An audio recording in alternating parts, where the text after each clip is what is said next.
তোমরা যে এখানে দেখতে পাচ্ছ, এখানে সবাই মাছ ধরছে, মাছ এখানে ধরে রেখে দিচ্ছে। এই যে মাছ ধরার জন্য এরা ইউজ করে একটা শিটা বলে এদের একটা জিনিস হয়।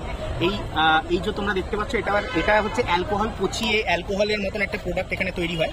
এই শিটাটা ছড়িয়ে দেয়, তারপরে সেখানে মাছগুলো এসে জড়ো হয়। কেন হয়? মাছের কি তাহলে গন্ধ শোকার ক্ষমতা আছে? না, মাছের থাকে নিউরোমাস্ট সেল। এই নিউরোমাস্ট সেলে কিছু সিলিয়া থাকে। যখন এরা এরকম কোনো তীব্র গন্ধওয়ালা জিনিস পায়, তখন সেগুলো কি হয়? ভাইব্রেট করতে থাকে, এবং ভাইব্রেট করার ফলে মাছগুলো কি হয়? মাছগুলো সেইখানে এসে জড়ো হয়, এবং তারপরে সেখানে ছিপ ফেলা থাকলে ছিপে যে খাবারটা আছে সেটা খেয়ে তারা আটকে যায়, এবং তারপরে তাদেরকে তুলে আনা হয়। তো মাছ গন্ধ পায় না, মাছ নিউরোমাস্ট সেলের মাধ্যমে কিছু সেন্স পায়। তো নিউরোমাস্ট সেল হলো মাছের সেন্সারি অর্গান।